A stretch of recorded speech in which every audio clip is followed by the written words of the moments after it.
Broken Matt Hardy has debuted in AEW. We're going for this again, folks, because there were audio issues on the last one.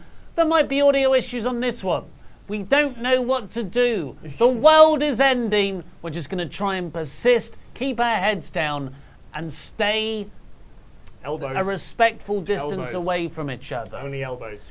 So the last week of wrestling programming, just try and put alongside each other in your head. Last Wednesday's Dynamite compared to this Wednesday's Dynamite.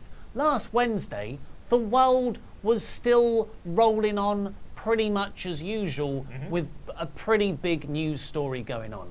But it was really during Dynamite, as it was being broadcast, that all these sports organizations suddenly started to say, nope, nope, nope, we're going to stop everything for a while. And AEW ended, and Tony Khan apparently told the locker room, look, if you don't want to come in, we totally understand, and it won't affect your push. Yeah, well, in fact, actually, during last week's live stream that we were doing for AEW, we were getting updates from people there saying, hey, next week's show's already cancelled. Like, they were getting messages from Ticketmaster saying the show's off. Yeah, so in the space of a week, it's quite stunning to see what's happened. We're fully preparing for our government in the UK to completely lock us down in our houses for 2 to 4 weeks. Yes. So this will be our last podcast episode from this set. We're going to do it remotely from now on because we won't be legally allowed to leave the house. It's a little bit terrifying, which is why it is so important to keep the entertainment and the escapes there. And that's what this episode of AEW Dynamite was all about. Because they didn't phone it in. They could have ran video packages. They could have done a few short matches. They could have relied on backstage interviews. Archive. But they didn't do any of that. Cody quite clearly said on Twitter and at the start of this episode, people need entertainment and escapism now more than ever. Yeah, I was going to say, what I loved about that promo was, hey, the world is in trouble here, but we do need to have this entertainment. But they actually used that as the catalyst to do this sort of show-long storyline and continue this storyline of the Elite's war with the Inner Circle. Yeah, they wove that real scenario of what's going on with the world and that there's no fans in attendance here. And he invited Matt Jackson and Kenny Omega out and he said, look, we're just 3 friends here at the moment. And you really bought into it because they are. It felt so real and genuine. And then they used that reality and that authenticity and they put it right into a storyline seamlessly. Because Matt Jackson was like, yeah, we are all really good friends and we need to be elite again. Yeah. Which is why Hangman Page, I need to know if you're on our side for blood and guts against the Inner Circle. He came out, just tipped his glass to them, and off he went. Beautiful storytelling to set up the main event, which was Santana, Ortiz, and Jake Hager representing the Inner Circle versus Matt Jackson, Cody, and Hangman Page. Blah, blah, blah, blah, blah, blah, blah. So now we're in the main event. We'll go into the whole setup of not having any fans there shortly because we want to get into the final angle to close the show. Because you might think, oh, they'll hold off on their big angles and their storylines and their debuts. Nope. Nope, we did 2 of them. Pushed ahead with it, which is kind of, I can totally see the strategic argument in that. You might have 2-3 months of nothing. So you could come back with Double or Nothing. Yeah. Like your first show back could be Double or Nothing. Let's not hang about. Let's debut everyone now because we also got Luke Harper now called Brodie Lee on this show, and of course Broken Matt Hardy. So let's do all that now, and with one eye on Double or Nothing. Which is why I don't think we've had any reports from this, but we were talking about on the Raw episode of if you've got everyone in the building, tape a load of stuff now because just you don't know what's going to happen in 7 days' time. 7 days ago we had an audience there, so. Let's just do as much as we can now. And I don't know if they did that. I don't know if they're still planning on just recording stuff next week. But I think if I had an option, if I had a stake in the sort of creative process on this, I would have said, let's take loads of stuff now and we can just fill up the weeks of TV. I believe they didn't. Apparently they shot stuff for Dark next week, but they didn't shoot anything else. But they did keep on saying this will happen on the next episode of Dynamite. Yeah. They never said next week, because unlike I feel like they did enough to get around the no fans sort of hindrance, and they lent into that. They had the roster members at ringside split into heels and faces. I got shades of backstage APA shenanigans. Yeah, well, with Spears and MJF, and like actually, I love the fact they were separated into heels and faces on either side. And I actually thought as well, they felt they were louder in the main events than they were for the rest of the show. Like, this was like the boys were all really invested in this story. Well, there were 6 people in the ring, and you had Sammy Guevara at ringside. I think a few more people came out because Dustin was there. Billy Gunn was there. Billy Gunn was there, yeah, with Austin. No, Austin Theory's in NXT. It was his boy. His boy. Austin Gunn, it might be. Okay. But yeah, QT Marshall and Dustin were there. You had Jericho on commentary. So the show just sort of like, it just felt a bit louder. Yeah, Jericho who's fantastic on commentary, because he's brilliant at everything. The man's insane. He said at one point, the Rogues Gallery are cheering them on. Yeah. And I thought, what a beautiful way to illustrate what we've got here. It is like looking at a Rogues Gallery, all the characters and over-the-top personalities at ringside. I loved it. But in the end, it was Hager, I believe, who got the win. Santana got the pin. Santana got the pin. So this was the key to the match that I absolutely loved. It was all playing around that Matt Jackson, Hangman Page stuff. And they'd already, explained throughout the show, Nick Jackson's out of blood and guts. So the Elite are already at a one-man disadvantage. It's a 5-on-4 match.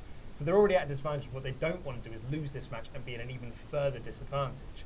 So Matt and Nick are kind of like, not squabbling throughout the match, but there was a point when Cody tagged Matt in, so Matt gets in, wrestles, and he tags Cody again. And Hangman's standing there going like, what about me? And then there's a point where Hangman gets in and does a triple team move with them, but doesn't celebrate with them. He just walks out, walks back, grabs the tag rope, waits for his tag again. He finally gets that big hot tag and he runs wild. And it's all built up to this moment when Matt Jackson's doing his Northern Lights locomotion, and then he can't do it on his own. So Hangman gets in and helps him do it. And the two of them just lock eyes, just look at each other. And then they set up to do the Indie Taker. They set up to do the Young Bucks move, but with Hangman Page in the Nick Jackson role. But Hager tripped Adam and he sort of cracks the mat. Santana rolled up Matt Jackson and got the pin. So they were so close to being on this, like they were on the same page, but the Inner Circle got the win. Yeah, crushing for them. Yeah, it was a really, really good inner story. Apologies to everyone for the static. We don't know what's going on.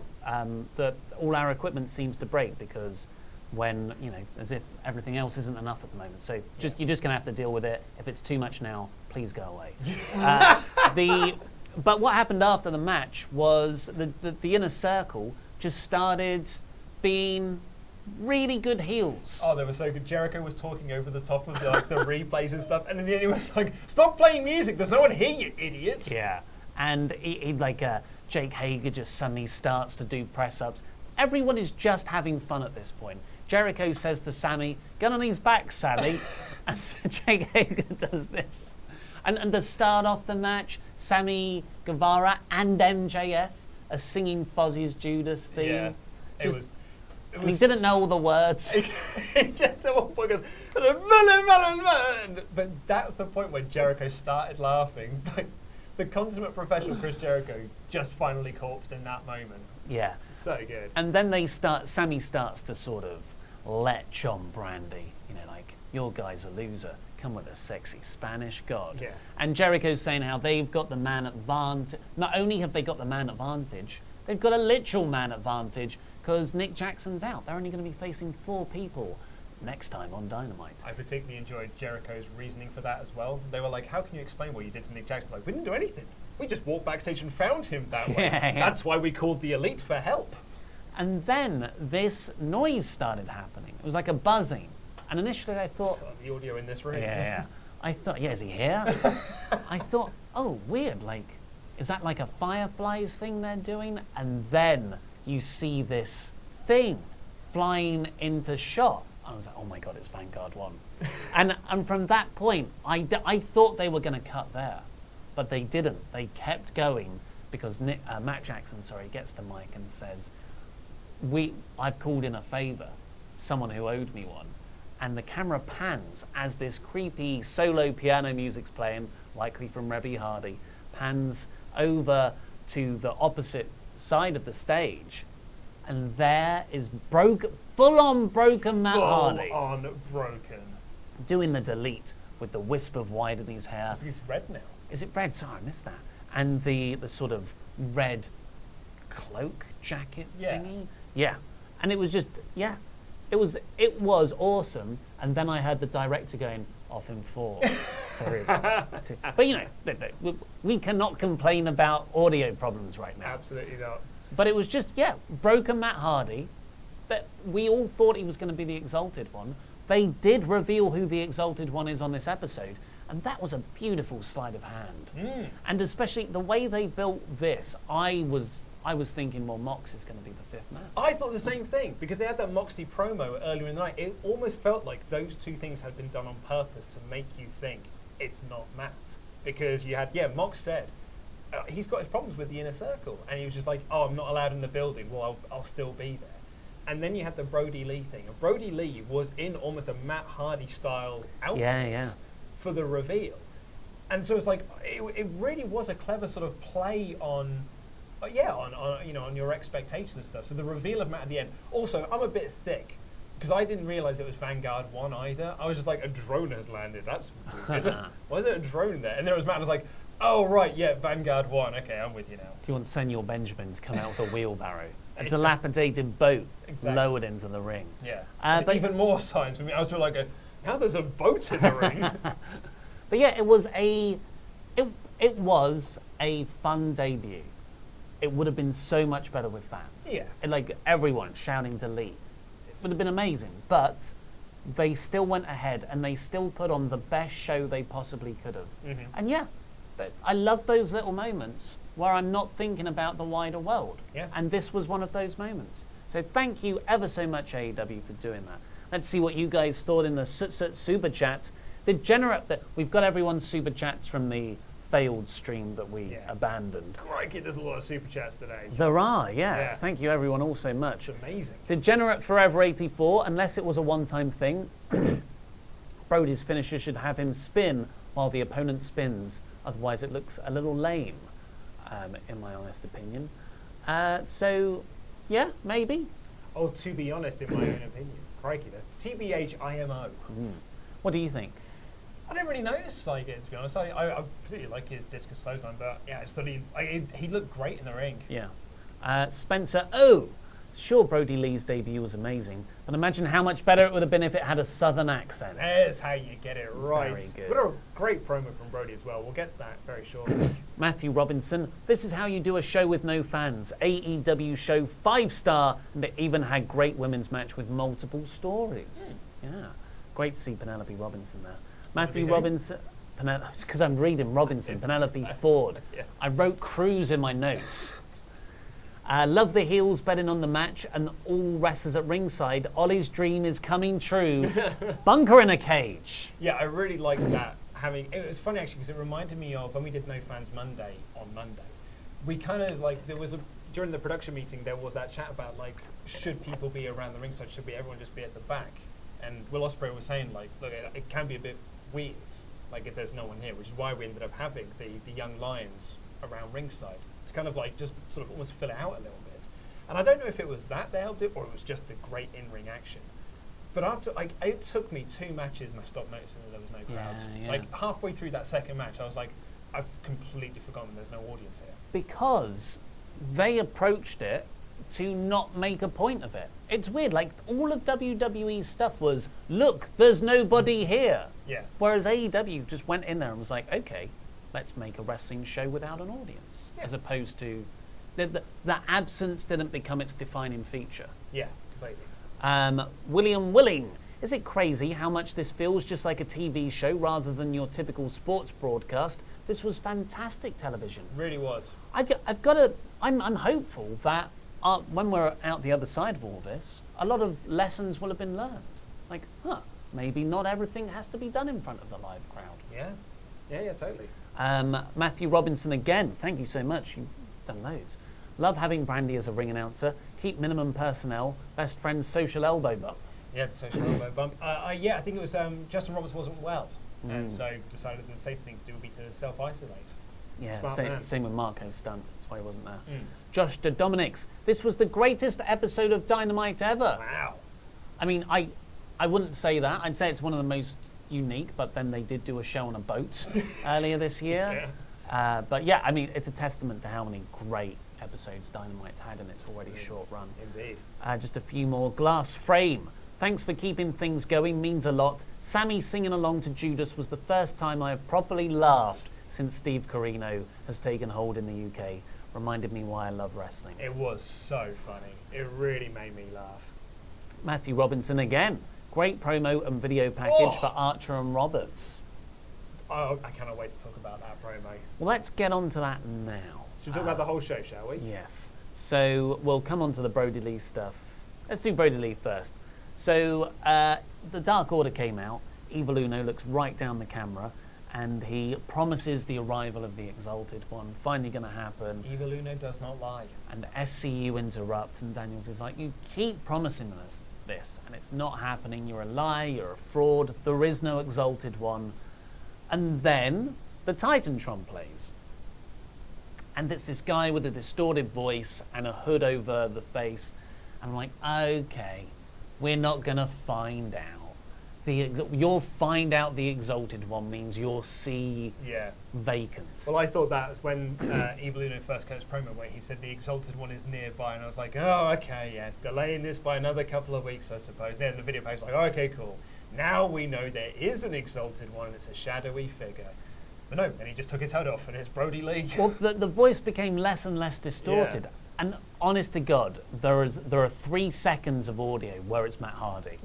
I don't know if it was just Brodie Lee sounding like that. Maybe my own mind was filling in the blanks, or they even thought red herring it. Yeah, or like Rise of Skywalker, where they got everyone to do like the voice stuff at the end. But then it was Luke Harper, and he cut a really good promo. Great promo, really, really good stuff. But he had the one killer line in this promo that was absolutely brilliant, where he said, "Daniels, you're not the only old man to not believe in me, but you will be the last."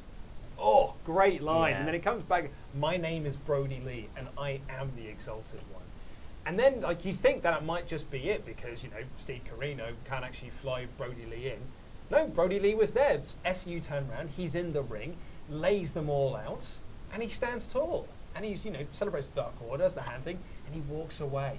It's really, really effective. And he's got like a black vest thing and long trousers, pants, but it's black and purple.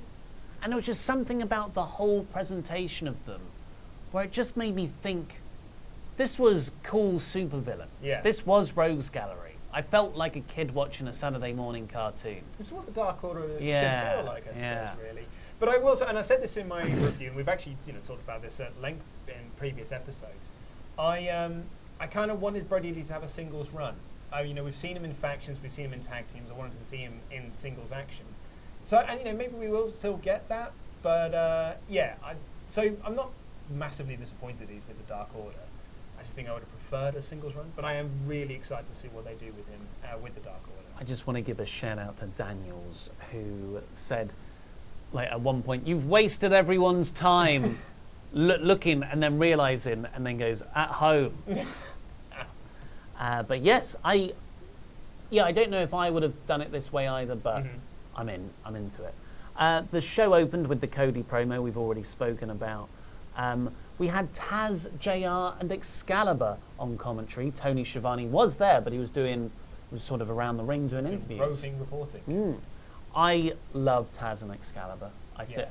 I know why JR's there, because he is the recognisable voice, but I think if there's a time more than ever, keep them at home. Yeah, no, yeah, you're absolutely right on that one. I really, really like Tav and Excalibur together as well. I think they're a great duo. Really good video package for Death Triangle, just to get them over. Yeah, and their feud with Best Friends as well. When they played that, I thought, oh, okay, it's going to be a very heavily video package led episode, but no. Then they set up what's going on at ringside. MJF and Sean Spears are placing bets on the matches. Yeah, talking about the winner's purse and all this sort of stuff. But yeah, but like, I love that he said, because he talks about the winner's purse, and he was like, you know, it's a great amount of money, but I've already got loads of money, so I'm allowing other people to have TV time because I'm the salt of the earth like that. And there he is then betting with Sean Spears about people having their matches. And we had Brandy doing the ring introductions. She did a really good job on it tonight, actually. Yeah. It was Best Friends versus Lucha Bros because I think Pac couldn't get into the country. Is that what it was? Well, I can't confirm that, but I think that must have been what's happened. Okay. That's just me assuming. I actually made an error in yesterday's news because I thought last week it was advertised as Best Friends versus Death Triangle because they had all 6 of them. I think you and I even said it's a 6-man, but then they advertised this week it was Best Friends versus the Lucha Bros, and I was like, they changed it because Pac probably can't get to the arena. So I mentioned that, and I was like, no, it was always advertised as a tag match. But the OC gets on commentary, OC being Orange Cassidy, and falls asleep. Lance Archer and Jake the Snake are out watching as well at the moment. Yeah, really Cabana cool. was out there, Joey Janela, Sonny Kiss. But this was just a really fun match. It is a bit frustrating what the rules are. Like there was a lot of interference from Cassidy right in front of the referee. So I would like that to be sorted out. Yeah. But overall, a really fun time. And yeah, Penta hit a low blow behind the referee's back, an effective use of heat, and won. They hit the assisted package pile driver for the win. And I really liked on commentary, they were putting over how this team has now, they've come together because of this newness. Like they now that since they formed this alliance with Pac, they've got this newfound sort of vigor and energy, and that's what's getting them these wins again. So I thought that was a really nice touch. And then afterwards, Tony interviewed Best Friends and challenged them to a street fight in an actual street. They might not be able to go outside. Well, I just assumed when they said that, that's smart. They're going to tape that right after this show. Yeah, you could do. But apparently they didn't. No, okay. But they've making it very clear that it's not next week, it's on the next Dynamite. After that, we got a 4-way between Penelope Ford, Chris Statlander, Rio, and Shida. Where has Ford been? Don't tell me Dark. Okay, don't care. Okay, I won't then. But she's so good. And it just, all this reminded me of, she was one of the breakout stars of All In. When she did a few spots with Joey Janela in the Hangman Page match. Yeah. She was amazing. But yeah, here she kind of stole the match in good ways and bad ways because she had a horrendous looking botch. Yeah, there was a couple of, so I said in my review, I thought she was the weak link in this match because she was the only one who was making the mistakes, but she was also there to be the catalyst to start a new feud between Colt Cabana and Kip Sabian. But I thought charisma-wise, she was had the most presence. She felt like she had more presence than Statlander did. Yeah, certainly say that. But for me, the standout in this match was Shida. I think Shida's so great, and I actually really liked how her and Statlander played off their previous tagging last week into their spots in this week's match. And they were talking about how Penelope Ford and Riho have been feuding on Dark. Sure. Kip keeps on getting involved, but Ford, there was a great reverse Frankensteiner from Ford, or reverse Hurricanrana. The Poison Rana, Yeah, on Statlander. It was Shida hit a driver sort of thing. Then Ford kicked out to kind of protect her. Then Shida hit the running knee for the win. Really, really liked fun match. Shida. And I thought this was a really, really fun match. And then afterwards, Tony's talking to Colt Cabana at ringside. One of the most immediately endearing people ever to appear on screen. Is it just immediately? You're like, Yeah, I love him so much. Studio, apartment. I feel so warm. He was the first wrestling voice in my ears. Yeah. You know? But Kip kind of had a back and forth with him. It's because Colt Cabana was talking about how great that match was, and he was like, do you know what? Actually, I think that Penelope Ford would have done better had Kip Sabian not getting involved. So Kip sort of pipes up, and you can just sort of see him in the background, like, what? Yeah. Sort of pipe up behind Tony to be like, what are you saying, mate? What are you saying? And then they had a bit of a shoving match, and in the end, sort of like, I thought it was really nice. They've used like the people around ringside to almost start a story, like giving them a reason for being out there and saying like, oh man, they're out here, and that's starting this little feud. I thought it was a really smart move. Love it. Yeah, absolutely agree.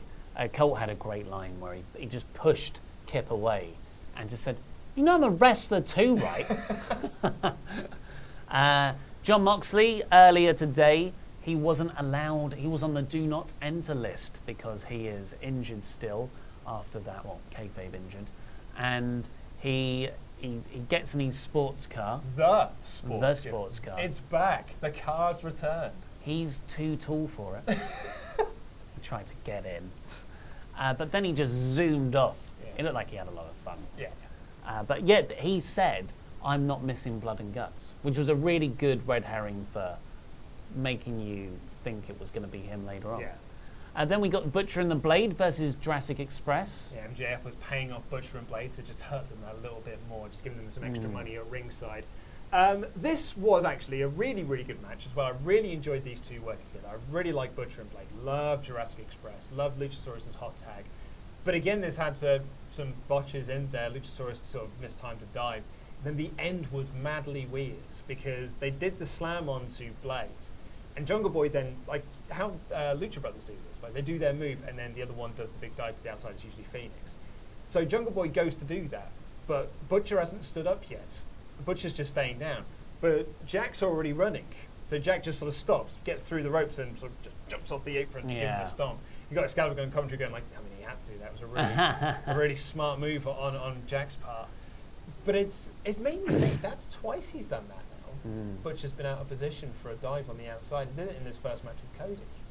Well, or QT might have been. It's hard to critique botches on this show because I imagine it's hugely disorientating being used to wrestling in front of so many people, and now it's this weird bunker vibe. Apparently, in that spot though, you can see Jake the Snake Roberts in the crowd. He's just like, like he is not hiding anything. I haven't seen it, but a lot of people have brought it up. Can't believe you missed that spot, man. I thought Luchasaurus' hot tag was awesome up until the bad dive. Yeah, really, really good. And I love how he keeps on having these confrontations with the Butcher as well. Yeah. Big hoss. But it was, Jungle Express won. Marco Stunt wasn't there. Express. I can't believe I keep doing that. Then we got the Dark Order promo, and then we got the main event. No, you've missed a segment. We had Tony at ringside talking to Jake the Snake Roberts and Lance Archer about, Lance being here and saying that, we gave Cody fair warning, now it's time to get his attention. And they played this video package for Lance Archer where it's like in this sort of backwoods Rob Zombie movie where you've got a little person doing the ring announcing, you've got this woman walking around doing the ring curl thing, and it's surrounded by like extras from a Rob Zombie movie. Well, apparently it's from the Peanut Butter Falcon, which was an indie movie from late last year with Sheer the Beef. Oh, really? Yeah, I think it's a kid with Down syndrome learns to become a wrestler.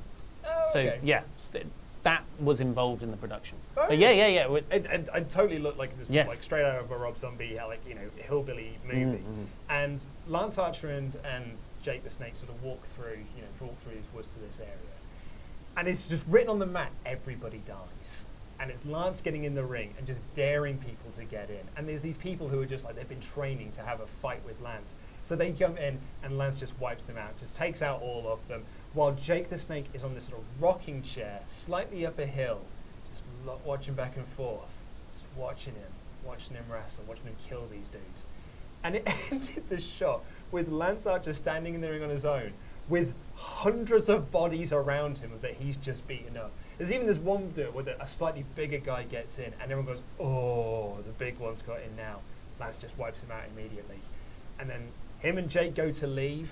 Some guy stamps up. He's like, "I didn't get my chance to fight." Lance just grabs him, chokeslams him onto the hood of a car, and then they leave. Mm. Oh, I thought it was wicked. It was so cool. I thought it was excellent too. Just the way it was filmed, edited, put together, lots of slow-mo shots. Really, really artfully done. It felt like the realism of MMA had seeped into a comic book. Yeah. I thought it was terrific. If I was being hypercritical, I wouldn't have had that car shot at the end. I thought the strongest closing image is definitely that overhead one of Lance Archer standing there and about 30 people at his feet. Yeah, straight, yeah. That's much better. But the try or die, everybody dies thing is a terrific central motif to keep coming back to. Meltzer said something that I haven't been able to shake since, though. Jake's amazing, but it's Jake that I'm into. Okay. And when I think about it, it's like Lance is a proxy for Jake, as opposed to me being into Lance. Now it's still early days. Yeah. But it's something to watch and sort of be concerned about. I would have said the same. I would have agreed with you 2 weeks ago, a week ago. Like last week when it was just Jake and Lance at ringside, I still would have been like, I'm into Jake. And the week previous, because he had the big promo, I totally would have agreed with you. After this video package now, I was into Lance. I thought the video package was really, really effective on that. Well, it was awesome. So overall, it's kind of hard to rate. Yeah, really is. But it's truly one of the most special and unique episodes of wrestling TV I've ever seen. They proved, like I would think we did on Monday, or more the wrestlers who wrestled at No Fans Monday, that you can do shows in front of no fans, but the wrestling has to be a really hard-hitting, certain style of wrestling. You cannot coast by on WWE style. You can't coast by on main roster. But yeah. Yeah, I thought it was great. Really, really good episode of Dynamite. Let's finish off your... we've got shout-outs. My apologies. We have indeed. So, let's give a shout-out to our $25 and above Patreon pledge hammers. Don't worry, folks. We're going into self-isolation. This is the last show we're doing in this studio for the foreseeable future. We don't actually know how long it'll be, but we will still be doing our episode of WrestleTalk Extra, which will be on WrestleMania 26. Oh yeah, gotta watch that. I know, I might have watched it tomorrow, in fact, with that legendary match. I'm doing bunny ears for podcast listeners. Whatever it was between Brett and Vince. Oh God. It's one of the saddest things I've ever seen, and it lasts for about 4 hours. But we're going to go into that in full and in depth. And if you're one of our $25 and above pledge hammers, you get a shout out on this show, like Ice to Meet You, Kim Chill. Whoa! Angry Arbel Zafari. So yeah, angry. Yeah. Shield Maiden, the Zornice. Oh, I like that one, Shield Maiden. Jonathan, the Headmaster Headman. Nice, lovely. One of my favourites, Badassosaurus, Rex Joseph Calmerin. Yeah, thank you. This is some kind of Patreon shout-out. Nate dropped surname. Yes. Thank you, Nate. Speaking of favourites, Xandermania Running Wild. Yes, he is. He messaged me yesterday saying, because WrestleMania's going to be over 2 days, should he have 2 T-shirts? One that says Xander for one day, and the other one that says Mania for the second day. Yes, he should. Jordan, don't you dare call me Mountain. Jew. I won't then. Blompier's #1 fan, Tom Delves. Someone's got to do it. Yep. Probably better than Kyle, Philip O'Reilly. Yeah, it was. Big claim, big there. claim. And shout outs to Hawkeye Jeremy Runner up on the Super Chats and up in the general chat, the best Dowd and Ducky Marcus. Thank you very much, who everybody. probably had a lot of, hey, the audio's broken. Hey guys, I don't know if you know, but the audio's broken comments. Right, should we do some Super Chats? I'll take over for the moment. Matthew McFadden says, little things like MJF betting on heels, Orange Cassidy going to sleep, Sammy singing, Judas made the episode so fun when it was needed. 10 out of 10. Yeah, definitely agree. Matthew Robertson, no fan show, yes, let's do a parking lot fight. Yeah, why not? Yeah. Nate dropped surname. All the guys around ringside were great. Betting, yelling, chants, etc. Made it feel like a bunch of friends having fun in the backyard. 5 out of 5 for a no fan show. I think that's it, isn't it? It did feel like friends. Yeah. But at the same time, I still believed in all the characters.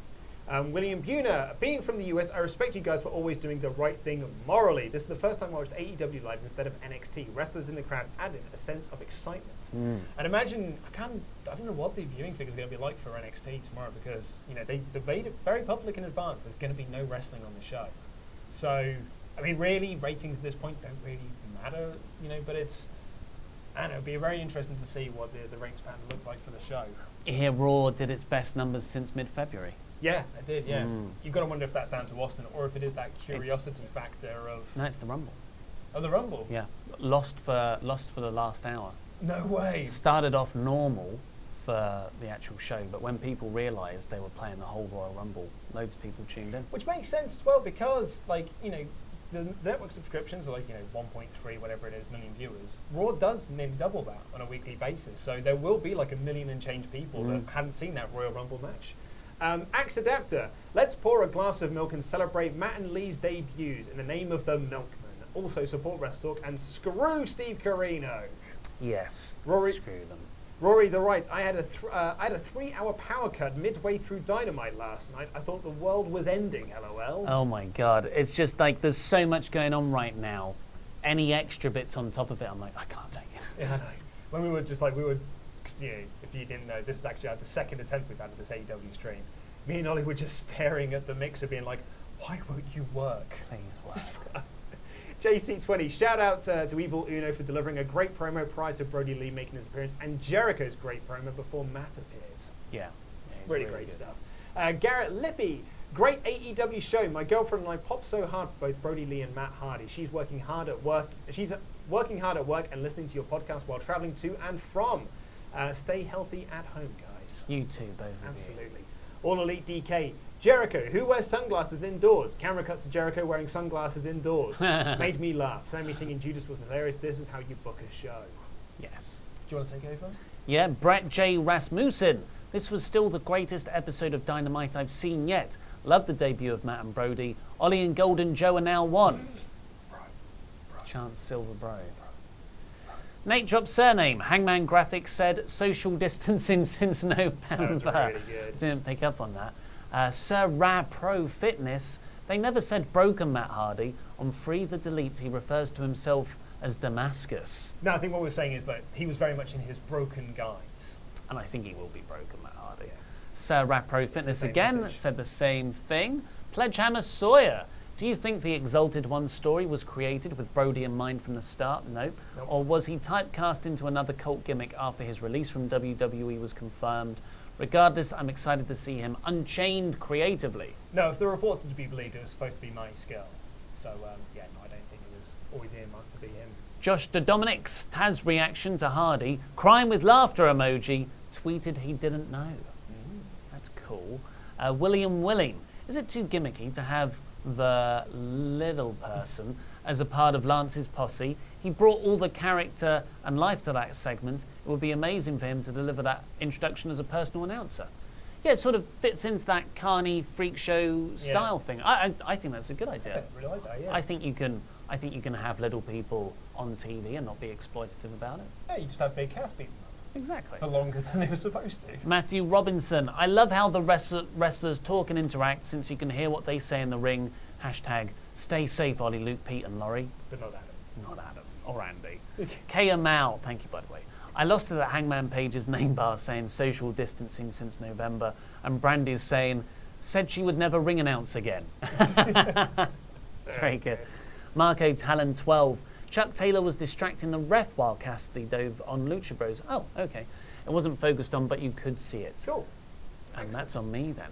Joseph Coleman. I got a good laugh at JR calling Luchasaurus's mask cheap looking. Oh, JR. How dare you? Pledgehammer Sawyer again. Archer's vignette had major Lucha Underground vibes. Loved it. Yeah. That's the best. You're right. Yeah, that's what I was looking for in my description. That's what it is. Zach Icon Linda said, my life is slowly crumbling, but AEW is still great. Yes. Fritz says, despite enjoying Raw and SmackDown, I have to say that AEW certainly seem to have the better non-live crowd strategy and ironically seem to have more show must go on attitude than WWE. Yeah. Yeah. Catherine Lord, I think because a lot of the guys from AEW have wrestled in New Japan where crowds are quieter, they're more used to that type of setting. Keep up the great work, guys, and stay safe.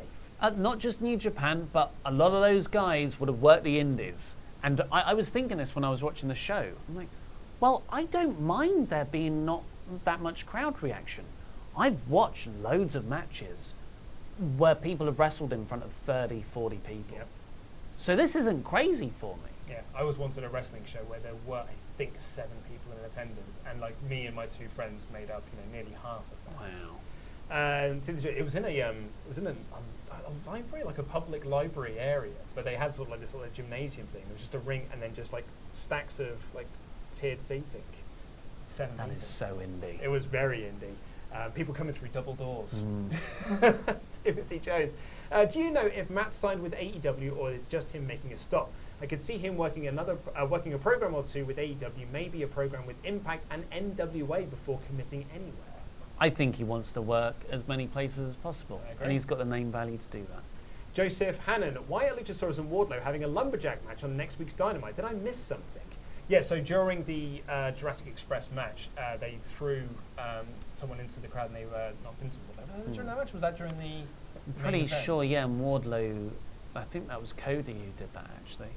I must misremember that, yeah. But yeah, not next week's Dynamite. No, the next Dynamite. Yeah. Also, really, the answer is they're big. It's 2 big lads. I'm in. Timothy Jones. Do we know if Matt signed with AEW? That's the same question we just had. Injection. So Jericho bans fans for the foreseeable future. That was very funny. He said it in his promo. He was listing through things he's going to do, and he's like, and as of right now, I'm banning any fans from AEW. So funny. Marco Talon 12. What do we have to get Ollie to watch AEW Dark? Excalibur and Taz do commentary, and there are more women's matches. Abandon's match last week was wicked. I mean, one thing that could certainly happen is a global catastrophe that means I don't have as much work to do anymore. So maybe I will start watching Dark. Monty Granito. Creativity is a muscle. AEW can be creative because they always are encouraged to be. Yeah, that's well put, Monty. Yeah. Pavi let Andy out of his cage. I have said it to people, if WWE continues like this, Steve Corino will kill WWE. Also, Luke's mic isn't working. This was from the old stream, probably. Right, it won't kill them. They're one of the only companies that has so much money in reserve that they'll be okay. Yeah. Akhil Yajaman. Imagine WWE swerves us with 2 back-to-back 8-hour WrestleManias. Oof. 2 mask face emojis. You know VKM is sick that way. General WrestleTalk related. Seth Amphetamines. Does anyone at WrestleTalk know of the hand Andrew Jackson G had? The band, I guess. They're one of my faves right now. I highly recommend Coco Pelli face tattoo by them. I've never heard of them, but hey, there's a recommendation for you. Pop it on the Spotify list. Exactly. WrestleTalk Discover. There's a link for it in the video description. Noah Fortner, where can I find your character artwork for No Rolls Barred? Go and follow Lewis Tillett on Instagram. And he's also on Twitter. Let him know. He'll be very happy to hear that you like that. Pavi let Andy out of his cage. Not here for the news. I'm here to give Yal money. Thanks, that is mate. Very much appreciated, Pavi. Pavi again. Ollie or Luke, would it be possible to change my name from Patreon shoutouts? By mistake, it took my email name, not my name I use here. Yeah, message Pete. Yeah. You didn't need to pay for that. You could have just messaged Pete. Daniel O'Sullivan. First time super chat. And it's my birthday! Hey, happy birthday, Daniel. Just wanted to say thanks to the WrestleTalk team for this consistent content during the Corino saga. Thank you. The Corino saga. Thank you. Newbie McNoobface. Love your effort, broken mic. Kevin. My aunt has been wrestling with Steve Corino, but it looks like she's going to be hitting her comeback sequence. Double shoulder block. 5 knuckle shuffle. Anyway, stay safe, guys. We'll miss you during this time. Well, we're going to be here. Yeah. Not here, but we will still be in the online sphere. Ollie's taking a green screen home with him. He's going to be doing the WrestleTalk news. So if you're one of those viewers that hates anyone else doing the WrestleTalk news, you're in luck. This lad's going to be doing it all the time now. But we're still going to be doing podcasts. We're actually working on a big contingency plan if there's going to be no wrestling made. So yeah, we've got some plans in place, but we will always be making content for you guys, don't you worry. Yeah, thank you, Kevin. And give our wishes to your aunt. Absolutely. Austin Tussey, the stream gets delayed and the chat starts to do wrestling chants while we wait. What a community. Screw Steve Corino and broken mics. Yeah, it's not the mics that are broken, it's the mixers that bugger. Preston Prince III. I'm glad to see Luke's neck is better. Well, I thought I would give it a try. because I've been wearing the neck brace since Monday evening, and it's been sort of like I've been feeling a bit better as I sleep. So I thought I would just try and give it a go. Still quite sore, really. Still quite sore. Sean Dunn, thank you for keeping WrestleTalk going. Smiley face emoji. Thanks for watching us. Yeah.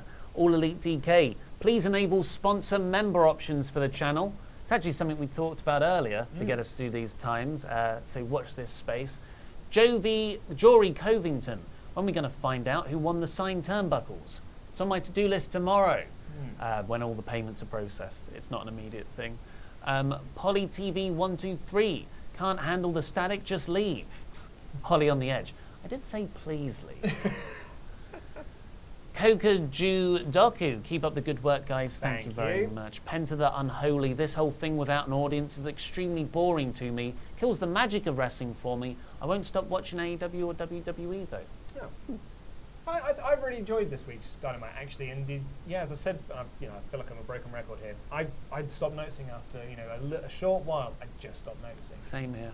Pavy again. Thank you so much. Damn it, Luke. Where is your selling? Your head got taken off on Monday. It's Thursday. You can learn a thing or two from Seth. No, I'm taking off. I'm trying to. The doctor said don't keep it on all the time. Afzal Ali, is Luke a virgin? I guess I am. Sorry, it will happen one day. Donations with no comment. Thank you, Luke Woodford. And some last minute super chats. Gatcha teens. Luke, Daddy still haven't come back with the milk. Crying emoji. Marco Talon 12. I've been into Lance Archer since the G1 last year. Great, he had a great tournament. He had some great matches and really shone despite having the lowest point total in the tournament. Oblivious Carrie. Who is Judas though? No idea. Become man. Johnny 5. I guess my message from the original stream didn't make it. Here's a few extra dollars. Thank you very much. Lee's setup for Sister Abigail was a nice tribute to Bray. The follower has become the leader. Yeah, very well put. If anyone's super chats did get missed, just email me, ollie@wrestletalk.com, and we'll find a way to work that out. The real YT, was that Matt's property Archer was wrestling on? No, it was just the woods. Oh, right, yeah. It did seem a bit broken, didn't it? Matthew Robinson, I just wish Vince watched other shows to adapt WWE. But he wouldn't think it's the right way to do it. He's got his way of doing it. Injection, how will the streams videos work for you guys at home? We've already got a solution for that. We were testing that. Me and Pete tested it out this morning. So we will still be able to do the live streams. Yeah, it'll just be sort of a split screen with both of us on screen. Yeah, it was going to be much easier, but then Google removed the functionality from Google Hangouts. So thanks, Google. Sir Chewif, will No Rolls Barred continue this Sunday?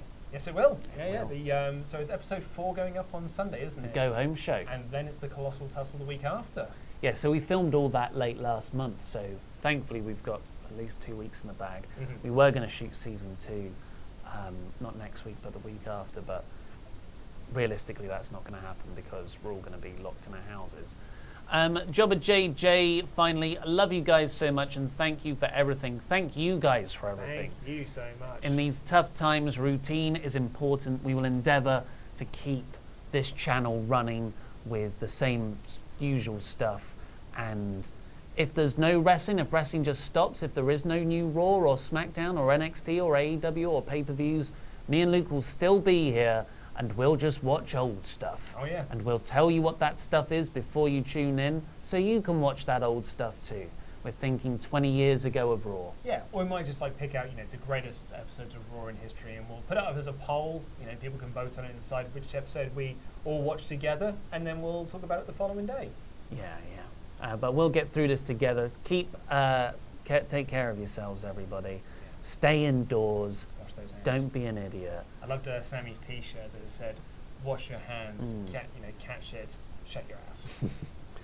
But for now, please go and watch the WrestleTalk news episode that went live, well, as this stream was failing earlier. Really was. And click the videos that have just appeared on the desk to catch up with the latest awesome WrestleTalk things. And this button right here, which will make you a pledge hammer on Patreon. I've been Ollie Davis. This has been Luke Owen. We'll see you tomorrow.